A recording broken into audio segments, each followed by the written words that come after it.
Hey y'all, I'm Yasmin and welcome to my channel.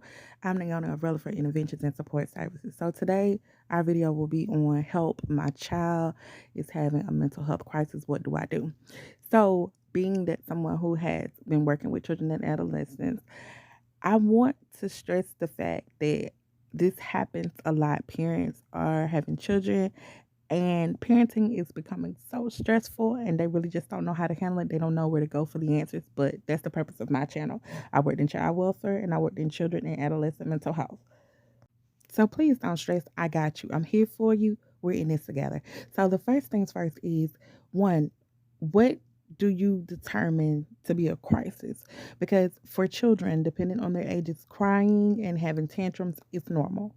That's normal. Now, when you get up in age, it may not be normal, not so much. It just depends on a lot of different factors about their child. Does their child have any other mental health issues that they may be facing? Are they born with any type of disability? So it just really varies. But I will say that if you are worried about your child harming themselves or harming others, I want you to one, reach out to the crisis line to explain the situation to see possibly if the mobile crisis team can come out, or two, contact 911. If your child is about to commit suicide or unalive themselves, and I'm saying unalive because of strict guidelines amongst the different platforms I'm on.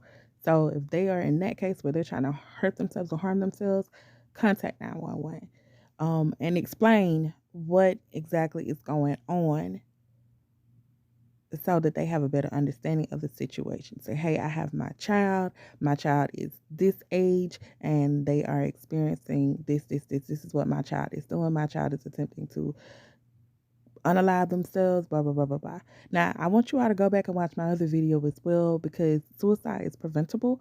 And I gave some tips on remove and deny access of things that could possibly aid in someone unaliving themselves. So go back and watch that video. Those were things like guns, knives, pills, poison, belts, anything like that. So if your child has access to that, go ahead and put that away.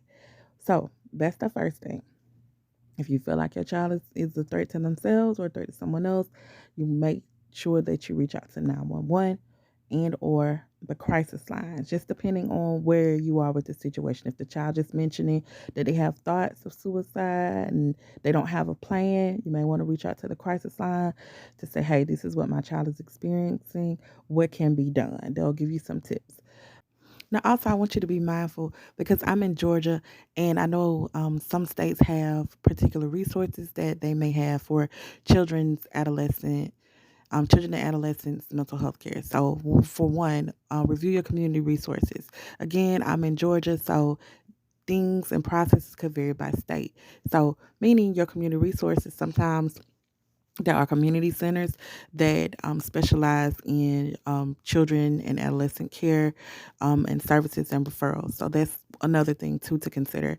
And when I mention contacting the crisis line, there's a national number which is 988, but also sometimes police agencies have their own mental health unit, so they may be able to help as well. Again, it could be community specific. It may be in one area, but not in others. Another thing I want you to do is if you don't already have a therapist or psychiatrist for your child, go ahead and start doing your research. If you have insurance, your insurance company may let you know which therapists or psychiatrists are on the insurance panel to make that referral. If not, sometimes your child's school may be able to make referrals, especially if your child is having issues at school. Um, Another thing is, again, community resources, reaching out to the crisis line. If one isn't in your area, saying, hey, my child is doing this, that, and the other, what can be done? And again, they'll give you some specific information to help with those next steps. Also, parents, I want you to have a safe space for your child. Again, I've worked on both sides. I've been a counselor for children and I've worked in child welfare. So sometimes we as parents, sometimes we're anxious, we overreact, we're scared, of course, but We also want to make a safe space for our children to be able to come to us when they are having issues. We don't want them to feel ignored. When your child says, hey, this happened at school, don't just brush them off. Listen to them, because they could be telling you something that could escalate eventually. So give your child attention, pay attention to them, show them that you care, ask about their school day. How is school? How are your friends? How do you feel right now? How do you feel about your life? Just engage with your child, because that definitely means a lot, and that can change a lot about your connection and relationship with your child. Thank you. I got some resources down in the description box.